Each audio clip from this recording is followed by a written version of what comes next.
Welcome to Making News with your in-house experts, how top brands turn their leaders into influencers. I'm Doug Simon of DS Simon Media. I'm joined today by a fantastic panel. Orlando Vera, seated to my right, is Director of National Media Relations for Macy's.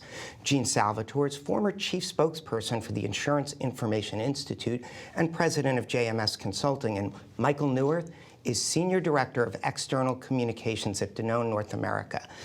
Thank you for being here, and thank you, the audience, for tuning in as well. We're coming to you live from our DS Simon Media broadcast studio. We've divided the program into three sections. First, how do you make the most effective use of your brand spokespeople? Next, training and preparation. And finally, planning for 2020. You can submit a question through the Ask a Question portion of the webcast. And thanks to our partners on this broadcast, Compro and OnStream. Let's get started. So Orlando, and we're going to give you a chance to talk about the upcoming parade because that's such a big event. But can you give us a 2 or 3 description of what your day-to-day role is? Sure. As National Director of Media Relations at Macy's, I oversee all of our iconic events press, so the Macy's Thanksgiving Day Parade and Macy's 4th of July fireworks. I also do all of our brand marketing, all of our experience-based concepts within the stores, and all of Macy's technology. Awesome. You'll have a lot of great information to share, and we'll assume you're not getting much sleep. No, not at all. Thank you for this. Jean, why don't you share both what you're currently doing as a top line and also your role as the former chief spokesperson for the Insurance Information Institute? Well, thank you. I did run communications for several decades, actually, at the Insurance Information Institute.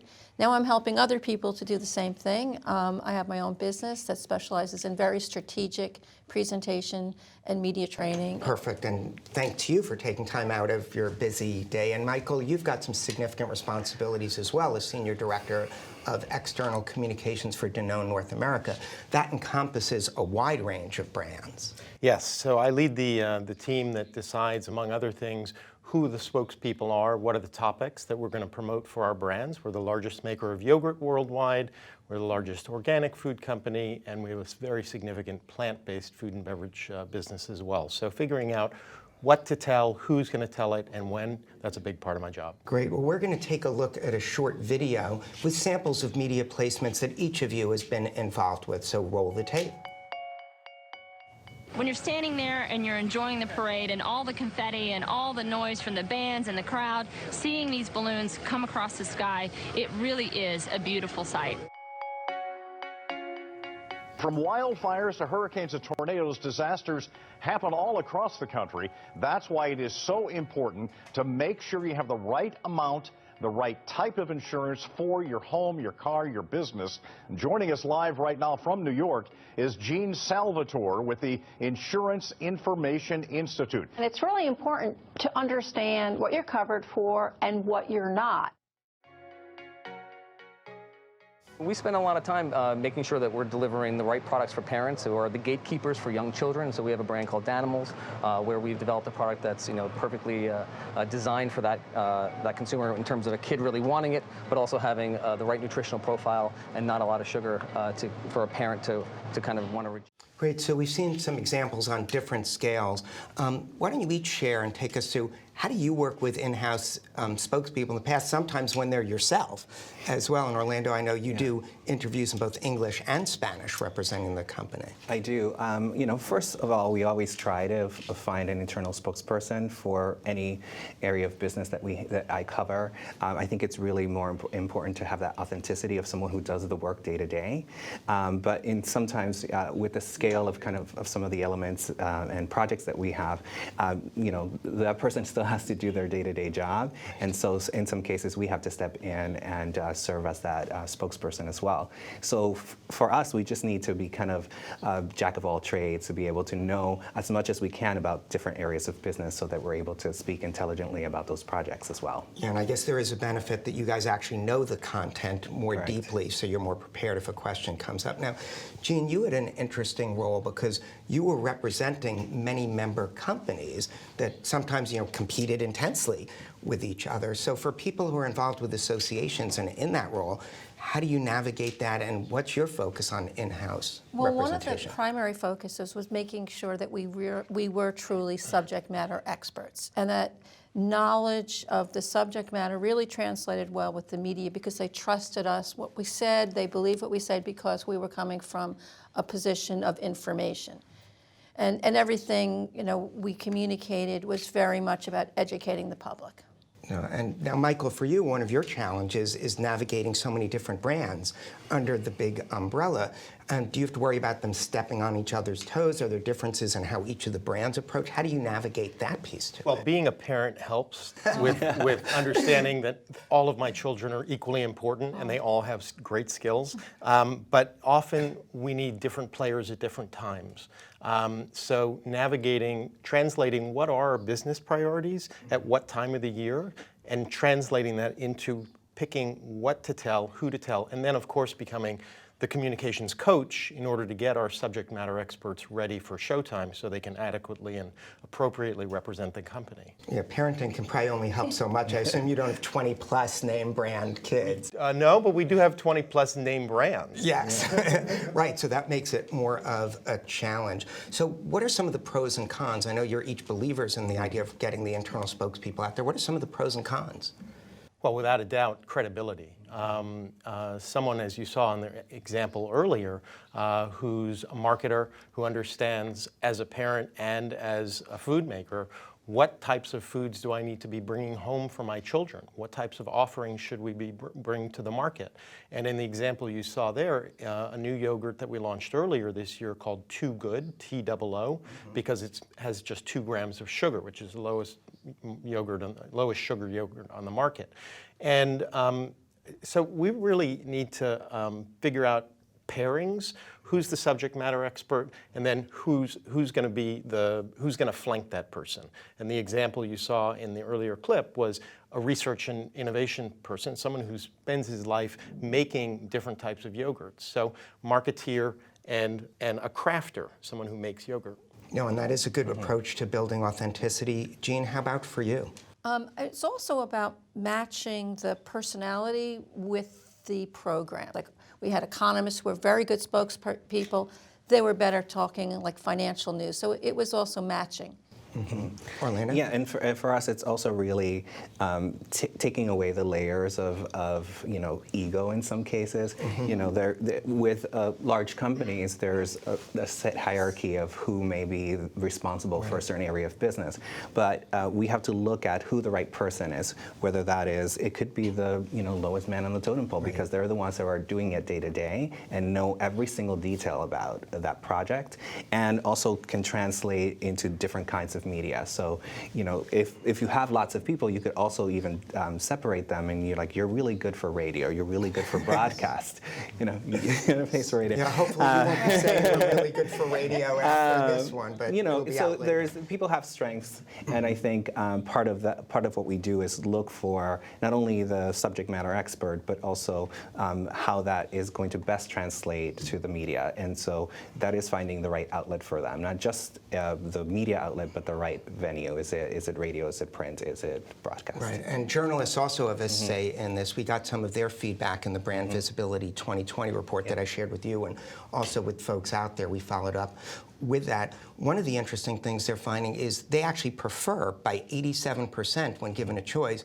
to interview someone with the brand than a third-party spokesperson who's representing. They also said talking low man or woman on the totem pole, CEO as well.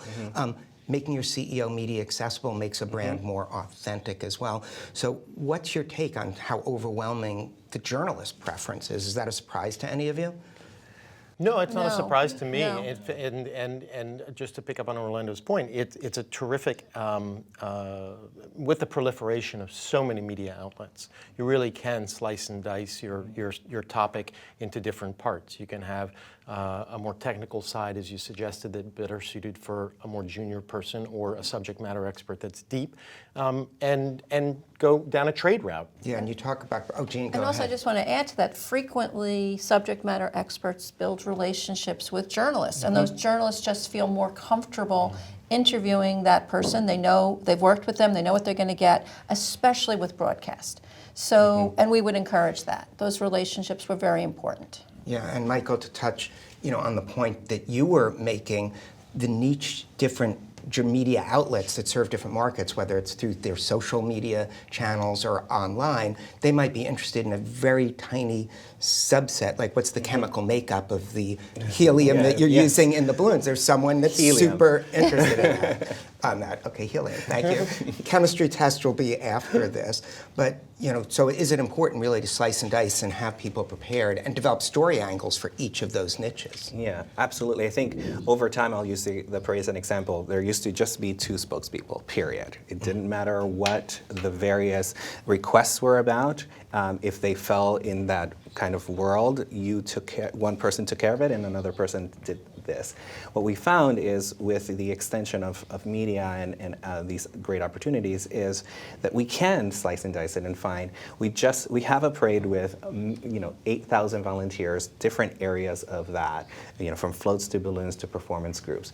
And each of that has a leader that works to make it happen. And so if we want to be able to kind of pick and choose and find stories that are relevant across the country, you have to spread the love in terms of who you put out there as a spokesperson. Right, and am I correct in saying for those of the folks watching who can get to New York, you're welcoming them to join the crowds in the street and watch Please, 3.5 million people. Please join us. Yeah, can you give us one little nugget about something that might be exciting going on there? Well, we have lots of exciting things for the parade this year. We have great new balloons. We have astronaut Snoopy. He's back as an astronaut this year because we have a partnership between Peanuts and NASA to kind of promote STEM and space exploration. So Snoopy is the longest character that's ever been in the Macy's parade, and this will be his 8th version as a balloon and the 40th time he will fly.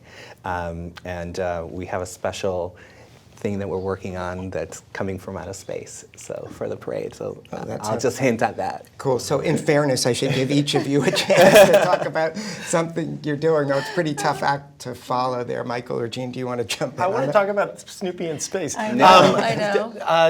Literally, that's another. We're going to get it out of you. So for us, I mean, a lot of in the food world, in the food industry, more and more people are curious not only in what are they seeing in the back of the pack and what's in it, but how it's made. And so increasingly, we're not only looking to our internal bench of spokespeople, but those who are farmers and people who can talk about how they work to raise their cows and to milk their cows and take care of them and provide animal welfare and safety for their workers, and how that translates into product quality.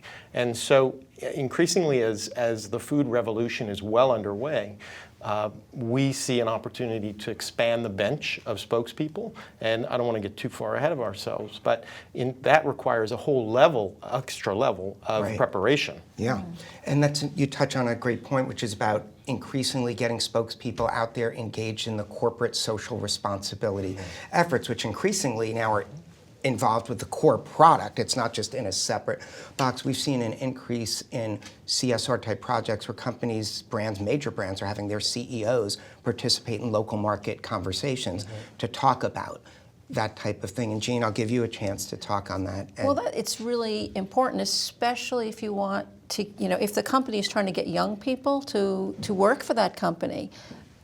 People want to work for companies that give back. So it's really important that they see that from the CEO. Yeah, great. Now, we've got an audience question, and thank you for contributing that. It's what tips can you offer B2B or B2C brands who don't have the resources of a Macy's or a Danone, which is a reasonable question. Any thoughts and experiences from any of you, if you want to jump in on that? Well, we had very little budget and were highly successful. And part of that was because each spokesperson was very much branded so that a reporter knew what they were going to get. And we sort of let people loose in a lot of ways. We let them create their own opportunities, but it was based on having a really good plan ahead of time that we knew what our key messages are, what we were trying to say, and getting buy-in from our companies. Yeah. And I think the solution to the problem is actually in the problem of the person who asked the question, because journalists are always looking for what's new. And so a big established brand, yes, they might be interested in what's next for that brand, but they're also really interested, at least in the food space, in what's new and why. Why is that new? What's interesting? What are you creating that's not there? We just launched very quietly a new brand called Culture Snacking Company, which is refrigerated yogurt-based bars, like a snack bar, and it's quite a field from other things that we're doing. It's an unknown brand, and when journalists discover it, they're fascinated by it. It's a new product concept. Right. So sometimes the novelty of being unknown is the lever to pull with a journalist. Yeah, we also see with brands that don't have a lot of resources, the idea of can you fit into a story that's out there currently? What information do you have that's really relevant in a local specific market? Some of the feedback we get is stations want local information. Even when we're doing the media tours, we're doing, okay, what's the economic impact in this market? What's happening different here? Which is why I would want to include you. How can you fit into a larger topic? So I think one key mistake to avoid on that is not making it so much about something that might go in the in-house newsletter, patting yourself on the back, but finding relevancy. And obviously you guys do that every day. Any thoughts on that, just to give some last tie-up for the person asking that question? Well, one thing is if you seize on areas that people don't understand. So if there are problems, consumer problems, and then you have a solution to that, that's a very effective way of making news, instead of jumping into an existing story. Excellent, and maybe, go ahead. Yeah, and it really doesn't, when you think some of our bigger brands, they may have more resources. There are some projects that don't have that kind of resource. So I feel like many of the things that I work on, I feel scrappy. I'm trying to pull together from one to another and looking for opportunities to plug in the message. And some of that is looking at everything as a story you want to tell. And so here, and think about what that looks like visually. Are there assets that you may have that people will leverage? Part of the process, as I've noticed, especially with the proliferation of the media online, is that there has to be video content that goes with it. There has to be a visual that goes with it. And so sometimes that might drive the pickup. And so you might want to be able to tell the story first that way in a visual medium that will then spur the added attention. Because if it gets posted on one publication and that's what your target is, then some other people will look at it, and that's how you can then build from it. So you don't need a huge budget to be able to talk about something if you found the right story and the right outlet to go with it, and you have key assets that you're able to provide, and you can do that with the smallest budget possible. Yeah, and we found that we do that a lot here. we found that in our survey that 85% approximately of journalists, bloggers, and TV broadcasters were using third-party produced video content from brands as their resources have been limited. Correct. They need help if it's visually interesting. So another good point for those out there, maybe your brand doesn't have sort of the name equity, if you will, sort of separate from the resources, but can you provide content that's engaging and meaningful to the different journalists you want to work with? That's important. And provide it in a news fashion. Think about it. Obviously you want your brand message in there, but you also have to step back and say, if I was the reporter or the producer, does this look like an ad to me? Or does it look like a news story that I could actually put up almost exactly as is? And if that's if you can see it that way, that's where you're going to be successful in that. Sure, tone is important. And I want to seize on something that you said about journalists have less resources. Journalists also have to do 2 jobs now, 3 jobs. Their job has become more difficult. And the more you do their job for them and make it easy for them, providing visuals, providing facts, whatever it is, you will also be much more successful. Awesome. With that, let's move on to the preparation section. So we're talking about working with our in-house experts. How do you pick the right talent? It starts, you do some interviews. You do some internal interviews. Obviously, you find out the kind of the area of business who owns it and who may be in that realm, and then you just do some quick interviews to kind of gauge their personality, how familiar are with the content, and then once you've decided that you may have one or two of these folks, we generally do an extensive media training to really go through every scenario possible. Whether that person is never ever going to be on television because of the area of business that they have just doesn't lend itself to broadcast. But that's how we train them, because that's the hardest thing to do. Right. So you want to start with the hardest thing, and then. Michael, one of the character traits that I look for in a good internal spokesperson is their ego. How important do they express themselves to be? So is big ego better or worse? Big ego is a bad thing, because bad. you're putting the cart before the horse. Yeah. And we've got to drive home an understanding of why we're doing this for the broader, for the bigger good, if you will. Whether it's to promote a brand or a company or a program, it's not about the person delivering the message. Right. And so avoiding that pitfall is really a character assessment. Yeah, that's. And then I'll get to a skills assessment.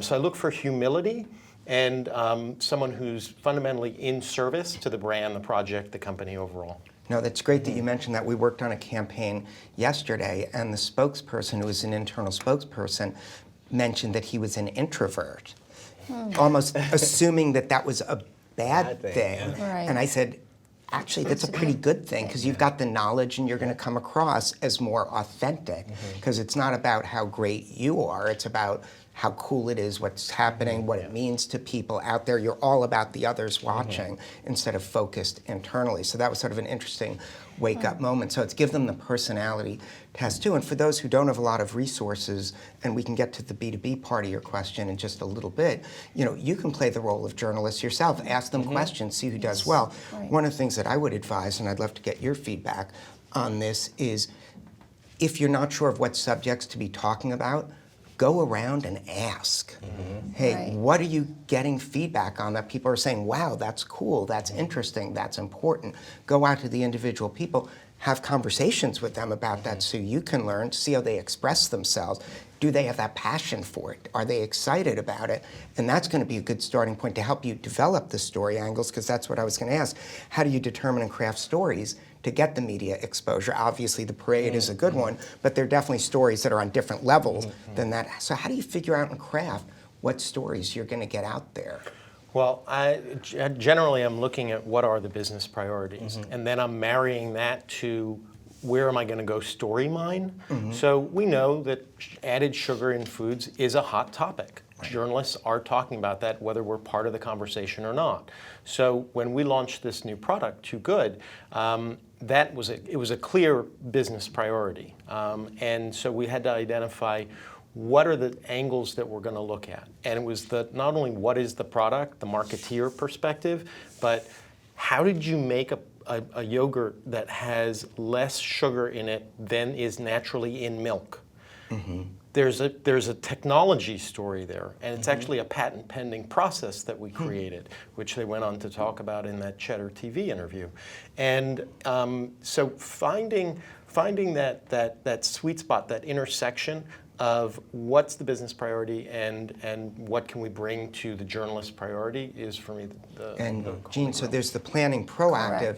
In your role when you were with the Insurance Information Institute, there was a lot of reactive and things going on with specific brands. How did you navigate if a brand, say, wanted the association to represent it on something specific that was going on that maybe didn't affect all the members? Well, it would really depend on the situation, because we did represent the industry as a whole. Generally speaking, we would represent a few companies versus on an issue. So if there was some sort of issue that emerged, especially after a disaster, we would represent their perspective. No, that's great. So we've covered determining, crafting stories, developing the story pitch. How about prepping for different types of interviews? Because let's say you're going to be at an event and you're getting a soundbite. That's very different from having your executive in a media tour, very different from a Wall Street Journal article. Can you maybe share some of the tips and approaches for the different types of content you're getting out there, especially as video is becoming so important? Well, I approach it as you're teaching someone a skill set. And they really need to understand the basics of what is presentation skills. And you're an expert, you're a teacher on this. And I've learned from many teachers. We in our own company in the past 8 months have trained about a dozen internal spokespeople. Basic skills. So they're comfortable doing presentations or a phone interview with a journalist. From that point forward, then they need to go into specialized education. They need to, so yes, at that point the analogy would be, I can ski down a bunny hill, but am I ready to slalom? And no, you need to go practice slalom. And so it's a practice, it's simulation, and at different levels of different difficulty levels, and we escalate until we realize that person is a green and they're ready to go. But before then, we're not going to let them out of the gate. I think presentations are a really good way to start, because this gets a spokesperson the opportunity to say what they need to say and practice and basically get used to speaking in front of a group. If they can't do that, you really can't move on. But it also, you could stay there for a while until you get better. So it's a really good place to start. Yeah, and there's also assessing the level, because I always advise clients, put people in a position to succeed. I do that for the sports teams I root for. It doesn't go well since I'm a Jets and Knicks fan at the moment. But the idea is, don't ask someone to host a conference if that's not their skill set. It's much easier to ask a question in a soundbite and be prepared to discuss 2 or 3 things in a friendly type of interview than put someone in a tough, some people have that skill, some don't. So you really have to assess what their skill set is and comfort level. Can they handle a 5-minute back and forth interview? Yeah, no, I definitely, I think it's important to, and we do that same kind of level of training. We'll do kind of like the in-house, like basics for people we think are just really going to be needing to do a phone interview, because they can have all their notes in front of them, and so it gives them that comfort level, even though they may be the expert. And then once we understand there might be more need from that, sometimes we will do a formal in-studio, and we will, like I said, start with a broadcast interview, even though in some cases that area of business is not something that may lead to a broadcast TV interview, because we feel it's incredibly, if you can get that, you can do everything else. We pretend it's live, it's, you can't do over, and just keep going, and I'll be on the background going, just keep going, so that you just get comfortable with repeating the messages and getting back to kind of the core of why they were there to do the interview. And I think 9 out of 10, afterwards, they're going into the training and they're like, they're like so nervous, and afterwards they're like, oh, I feel so much better and feel more prepared to be able to kind of take this on, knowing that we will always do a lot of homework in advance. They're not going to get in front of the media and not know what the topic of the conversation is. We've already vetted that, and we've already vetted the questions that we think are going to be asked, and the ones we know will be asked, and the ones we hope won't be asked. And so they have that opportunity to be able to feel like they've been supported, they've practiced. I think part of the process that we do even in planning is that the narrative that we set is across the board for any area of business. So that narrative will always be the thing we talk about for the year. So that's always something that everyone can come back to. Orlando did a beautiful job of illustrating the point that I'm going to share, which is that you alluded to something that's coming up in this year's Macy's Thanksgiving Day Parade, and you teased at it, but you didn't give away the secret. And that's something that in the corporate world I'm always desperately concerned about. Is this person going to become too comfortable so that they're too forward-looking, they are revealing proprietary information or forward-looking information, and so we always got to look for that, pressure test it before showtime, and if there's a hint that they might, they're out of the game. They're out of the game. And that's a tricky piece, because if you say, don't talk about this, sometimes that's all they're thinking about. That's all they're, so it's a really challenging thing to keep it away. What we tend to do for that is, because we know their brain works that way, is that we can say, you can't say this, but think about it in this context. So if you can't say the number, we're a public company and we have ways to disclose those numbers, there are ways that you can answer a question without giving the number. And so think about an anecdotal answer to that. How are our sales? Well, sales are, we're feeling very confident because our customers are enjoying what they're seeing in our stores.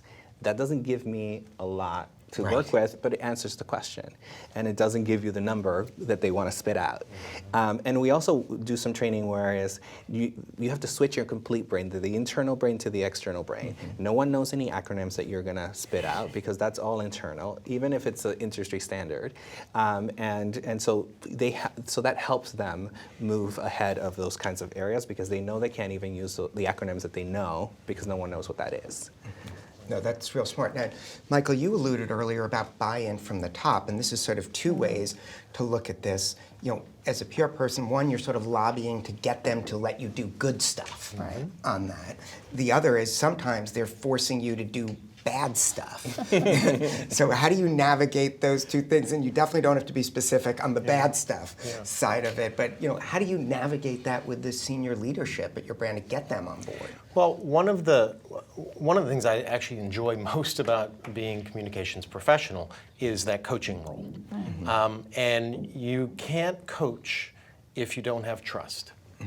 And so all the executives that I work with, or the farmers that I work with, or whomever it may be, we have to have a personal relationship first, because if they won't respect my watch-outs if they don't respect me, and so that coaching mentality is really important. So I would say that's how we navigate it. It's obviously a case by case when you're giving someone feedback, but that's pretty much how I approach it. That's great. So building relationships, even with senior leaders at your organization, that's quite critical, obviously. Absolutely. Before we move to planning for 2020, Jean, do you have a final thought there? Well, I want to seize on also something you said before about not being too comfortable, because I think that's one of the biggest problems. That somebody who does interviews a lot becomes, oh, this is easy. And that's when problems start. That's when you say things that are off key, you become too comfortable with the journalist. So, I would always recommend that it's like you start fresh almost, that you prepare for each interview as if you've never done one before. And you go in with that sort of mentality. So is it better to have an executive that's not comfortable on television involved? Because that's something that comes up. So how do you find that middle? Just always take every interview very seriously. And I think there's different levels of comfort. I think the expert, whomever it is, the expert needs to be comfortable in their understanding of the material. But they should be perennially uncomfortable and on edge, even in this setting. Because we're presenting. So, I mean, let's call it what it is. We're presenting, and we need to be conscious of who we're talking to. And executives need to be exactly what you said, a slightly bit uncomfortable.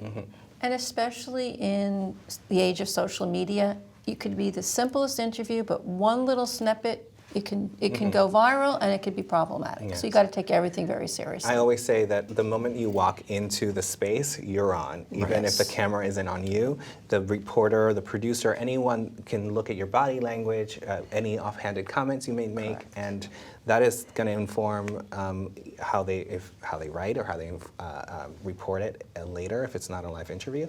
Or it might actually prompt them to ask you something because they heard you talking about it in the green room. Great, and that's a perfect transition to talk about planning for 2020, and we'll get to how the political noise is interfering with it, but how technological changes have made it that anything, anywhere can become fodder. We were discussing this, you were mentioning at events, anyone could be broadcasting, transmitting live around the world from anything. You used to actually know because they had to bring truckloads of equipment, unload stuff, and now it's like everyone's a journalist. And they are. This is what's happening. Yeah, there's a motivation to do that. So how do you integrate that type of thing in your planning, especially if you're a well-known brand? Yeah, I think it depends on kind of the context if we are in a live event. I think for what we do is make sure that we're having that in a location that we can have them in, where we have the most compelling content, so that they're not trying to run off to get something else because they don't feel like they're getting something from us. For example, at the parade, there's a media area, but they used to be tied there because they had to be tied to their trucks, but now they don't have to be, so they can run off and talk to someone else that, I have no idea what they're going to say. There's 8,000 people in this event. But what we do is then they make that area the most compelling thing, that everything they need is there. All the spokespeople, all the color and fun is there. So you can kind of just bring them to that area and they want to stay there because everything they need to do their story is there. And that also gets into a staff planning, because if you don't have enough people and the media's just sort of hang around to wait their turn, one, they don't necessarily love that. Just as people, you don't like having to wait around when someone's invited you to stuff, and then they might just start getting annoyed and asking other kinds of stuff. Correct. So you really have to balance that. Well, I do think nowadays, if you're at a work event, you're at a work event, and you have to be thinking about that, and quite frankly, always be on message. And if you want your personality to show, talk about something that doesn't affect work. The type of dog you like, or something that's not going to be offensive to anybody. But you really need to always be thinking, I'm representing who I work for. I need to stay on message. People in pet food probably shouldn't talk about that, because they'll get like that. What do you mean? You're like a find Catan. things that are safe to talk about. Right, it can be hard. An audience question, which is, how do you recover from a media flub? It obviously you were depends to it on earlier, Orlando, when you suggested that just play through it. Yes. Right. Yeah. If you're a musician and you flub, you get back to what you're going. Get back to the notes. Yeah. And I think, especially on live TV, you're human. The more if you misspoke, if you had a moment there where you just lost your train of thought, it's okay to say, oh, you know what, I just lost my train of thought, and keep it moving. It really depends on the kind of how you get out of it. Is really how you approach getting out of it. If you make it such a big deal and get flustered and call more attention to it, then that's never good. But if you acknowledge it and move on, that's always the best way to do it. I agree, with the exception of the moment where something is either stated in a question that is based on a false assumption. Correct. Correct it. Correct Right it. there, Always. stop, correction. Correct it. Let's just acknowledge that's not correct, or I don't support that, and move on. And similarly, if I misspeak as a spokesperson, or someone on one of our representatives does so, they need to do the same. Correct the record if it's been misstated. But if it's just a flub, Right. we're And all I guess human. there's a wide range human. of that at all, which is pretty interesting. There's an election next year, you may have heard, so it seems like that's causing challenges to get on national TV, to get on the cable networks, because they're wall-to-wall political coverage. We've got some stats on that, which I'll share in a moment, but how do you navigate that? And is that affecting your approach at all? And we're not even talking about what politicians you support, don't support, your consumer support, nothing that, but just the fact that it's out there is this huge elephant. I guess on donkey, to be fair to Democrats. It's a reality, and it's an every 4-year reality, so it's not our first time at the rodeo at this table. But you're absolutely right. It means that we do have to turn our attention to places where we can get our stories told. And if one of the goals is to avoid the election cycle, then that is a big limitation. Right. But on the flip side, it's a huge opportunity if you are advocating for an issue or set of issues, whether it's diversity and inclusion, or putting a price on price on carbon, so that we can start developing better carbon markets to address climate change, then that's an opportunity, depending on your company, your business situation. Yeah, we actually surveyed media about that. Obviously, our core business is getting our clients on television. So are we going to be able to do it? What works, or should we take a one-year sabbatical, come back, after the new president or the same president's been reinstalled in the government? It was actually quite surprising because we asked local stations how much of their newscasts they were going to devote to politics during 2020. And the difference between what we analyzed on the network side versus local was huge. 2/3 of local stations said they're going to spend less than 25% of their time on politics. So just to make sure it was right, we checked after one of the recent Democratic debates and found local stations in top 5 markets spent only 5.5% of their newscasts on politics. Not just the debates, any political story, while networks were spending 38%. And it's sort of logical when you think about it, because if you're a political junkie, you're not going to be watching Good Morning Cincinnati or Good Morning whatever show, because you're going to watch the cable network aligning with your interests. So how important is going local and going to these local markets where there is significant opportunity?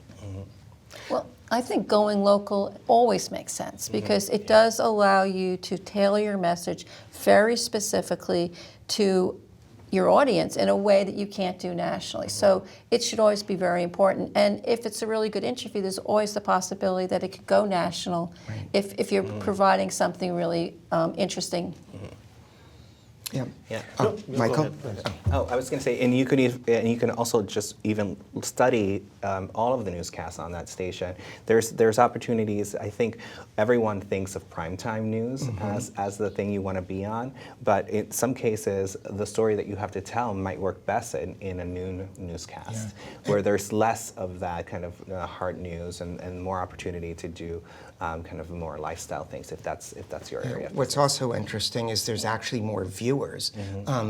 All of the local news stations combined add up to more news than the cable networks get viewers, and they also add up to more than the network newscasts get, which are difficult or / impossible to get out with your positive story, unless it's on the scale of you're taking over New York City streets for a day. You've got some good, but it's hard to get for the lowest sugar content yogurt. While it's an important story, meaningful to huge numbers of people, it's hard to get that on a network newscast in this current environment. And we can debate whether that should or shouldn't be. We're coming down to the home stretch, so I'd love to ask each of you to give some significant takeaways that you want the audience to grasp from this conversation.